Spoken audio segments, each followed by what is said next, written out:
Assalamualaikum Mas Wahyu. Waalaikumsalam warahmatullahi wabarakatuh, Mas Yahya. Mas Wahyu, akhir-akhir ini viral sekali ya tentang Khodam ya. Banyak yang membahas tentang ini. Bahkan ada beberapa konten kreator di satu media sosial itu membahas tentang Khodam, di-live-kan. Nah, itu banyak sekali yang percaya, yang penasaran dengan Khodamnya apa. Ada yang dibacakan Khodamnya singa atau harimau, ada yang banyaklah yang dijelaskan di situ. Intinya tentang pendamping itu tadi ya. Khodam itu kan makhluk yang mendampingi kita, Mas. Bisa jadi penjaga atau jadi pembantu. Misal kita ada di suatu kondisi yang bahaya, nah itu Khodam bisa melindungi kita, Mas. Itu katanya. Nah, kalau menurut Mas Wahyu, Khodam itu memang benar ada atau hanya bikinan orang-orang saja, Mas?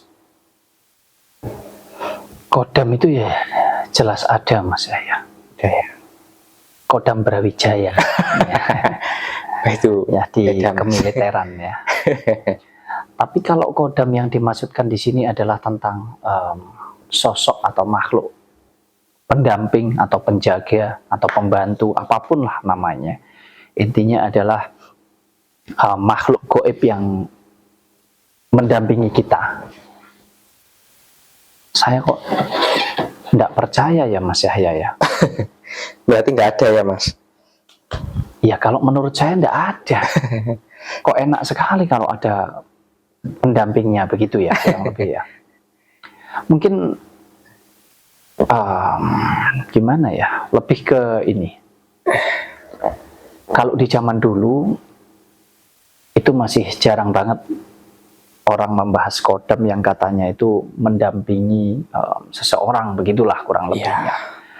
Dulu itu ya orang-orang tertentu saja yang dianggap begitu, Mas Yahya. Tapi di zaman dahulu itu lebih banyak Khodam ini sebagai sosok penunggu yang ada di sebuah benda. Itu kalau zaman dahulu, Mas Yahya.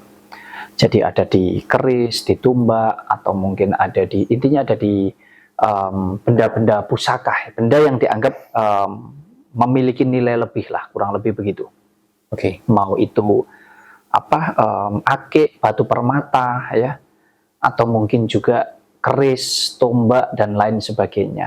Nah, itu katanya ada Khodamnya. Nah, kalau saya justru menganggap itu bukan sebuah Khodam atau sosok makhluk gaib yang bertempat di benda tersebut, Mas Yahya. Tapi justru saya beranggapan bahwa itu adalah sebuah energi.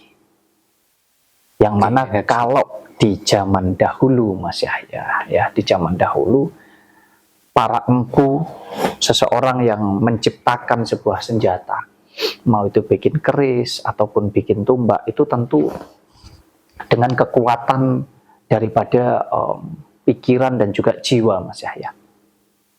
Jadi energi daripada sang penciptanya itu tadi, itu masuk, Mas Yahya, ke dalam benda pusaka yang diciptakan. Misalkan ini penuh dengan amarah ini, ya maka siapapun yang membawa benda pusaka tersebut jatuhnya jadi penuh dengan emosi kejiwaan yang luar biasa, karena memang diciptakan penuh dengan emosi jiwa yang luar biasa itu tadi. Jadi lebih ke pengisian rasa. Nah, itu bisa dikatakan sebagai sebuah energi sebetulnya. Tetapi manakala orang yang memegang itu kemudian tidak mempercayai dan tidak meyakini, atau bahkan tidak percaya sama sekali lah katakan, ya nggak akan ada dampak apa-apa, Mas Yahya.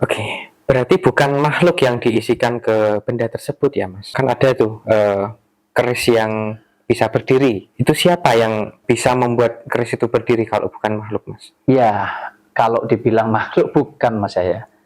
Ya, tapi kembali lagi energi. Energi, Ya kalau makhluk gaib, sosok gaib berarti kan wujud gaib. Kita membayangkan sebagai mau itu berbentuk misalkan gondoruo, hantu dan lain sebagainya lah yang dipercaya seperti itu. Mungkin lebih ke sana ya kalau sebuah makhluk atau sosok ya. Tapi saya mau katakan bahwa untuk benda-benda pusaka ini sebetulnya ya dari proses penciptaannya itu tadi. karena yang menciptakan itu tidak hanya asal membikin toh Mas ya. Kalau di zaman dulu itu kan membuat satu benda pusaka itu bisa sampai bertahun-tahun bahkan, karena mengikuti daripada rasa apa yang ada di pikiran dan apa yang ada di dalam batinnya sang pencipta itu Mas Yahya. Jadi kalau ada keris bisa berdiri, bisa karena mohon maaf ya, bisa karena kecanggihan daripada bahan baku yang digunakan, bisa juga karena energi itu tadi. Tapi kalau ada sosok makhluk gaib yang disebut kodam itu tadi, saya enggak percaya Mas Yahya. Oke, kembali lagi ke hodam Mas. Nah, orang yang bisa melihat kodam tersebut itu memang bisa melihat atau hanya imajinasi saja Mas? Kadang itu orang itu kalau sudah terjebak dengan kepura-puraan, ya, maka dia akan terus berpura-pura Mas Yahya. Nah, makanya banyak sekali orang yang terjebak di sana yang ya jatuhnya jadi kayak, mohon maaf ya, jadi kurang full jadinya. Karena ya itu tadi, keberpura-puraan seolah-olah bisa melihat ini, padahal enggak, tapi akhirnya dia menciptakan itu terus. Akhirnya imajinasi ya dari pola pikir ini akan terbentuk. Banyak orang yang seperti itu, sehingga oh di tempat ini bisa bertemu ini, tempat ini bertemu. Sebetulnya itu kembali ke ya sudah konslet Mas Yahya kalau saya. Ya, mohon maaf. Karena kalau kita bicara kodam, enggak ada. Mau kodam yang seperti apa? Sosok pendamping yang seperti apa? Tapi ini untuk saya pribadi loh ya. Saya tidak mengajak yang lainnya untuk harus percaya dengan saya.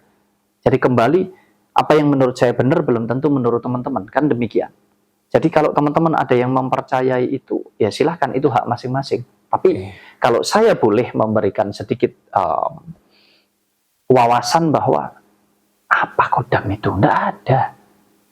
Saya meyakini di dalam diri pribadi saya, di dalam hidup saya, itu hanya ada satu yang membuat semua ini berfungsi Mas Yahya.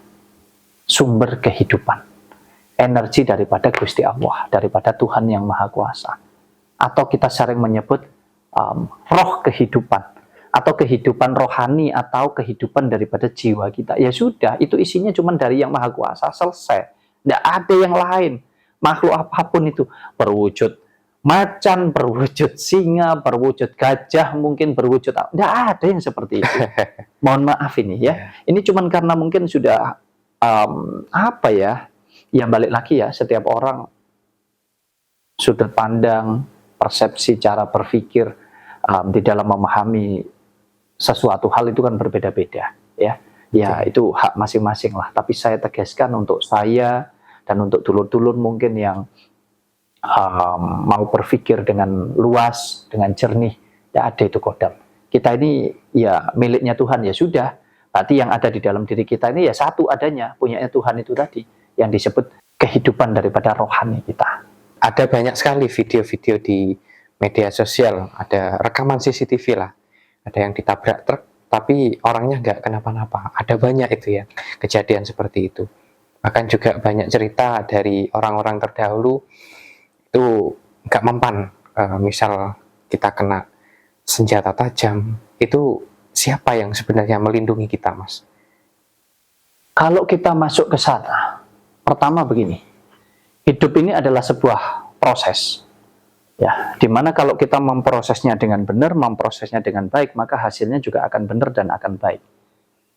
Di samping itu, berkat buah daripada ketekunan, buah daripada keyakinan, tanpa kita sadari, di sana akan terwujud yang namanya mukjizat.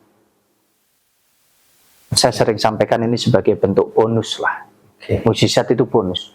Sejatinya jagat raya ini sepenuhnya atas kehendak, atas kuasa yang maha, yaitu Sang Pencipta. Demikian pula dengan hidup kita ini. Jadi tanpa disadari sebetulnya, kita kan nggak pernah tahu orang tersebut tingkat keyakinan atau keimanannya seperti apa. Tapi kalau itu dihubungkan dengan berarti memiliki ini, enggak. Ilmu yang paling tertinggi hanya ada di dalam keimanan. Keyakinan kita yang luar biasa, itu sudahlah, itu mampu menghidupkan seluruh energi yang ada di dalam diri kita. Kalau saya katakan Kita ini ketempatan kehidupan atau sumber hidup daripada Yang Maha Kuasa. Jadi di dalam diri kita ini bertempat sebuah energi yang luar biasa besar. Mau kita pakai yang seperti apapun, semua tergantung kita. Kita sudah gunakan sebagian kecil, sebagian besar, atau sudah maksimalkah energi yang ada di dalam diri kita ini kita gunakan, kita fungsikan? Ya, yang tahu kan diri kita masing-masing. Tinggal kita gunakan untuk hal-hal apa. Gitu Mas Yahya. Jadi sekali lagi, hidup ini tentang proses. Ya, semua tergantung kita, tapi memang ada mukjizat. Mukjizat itu bonus. Misalkan begini, Mas Yahya bekerja keras, tekun, ya. Di samping Mas Yahya dapat rezeki dari apa yang sudah dikerjakan. Karena buah daripada ketekunan tanpa disadari, tiba-tiba Mas Yahya misalkan dapat hadiah dari perusahaan misalkan. Oh, itu bonus namanya. Di dalam hidup juga demikian. Kalau kita yakin, kita iman sama Yang Maha Kuasa, kita tekun menjalani ini, tiba-tiba ada aja mukjizat. Yaitu tadi salah satunya.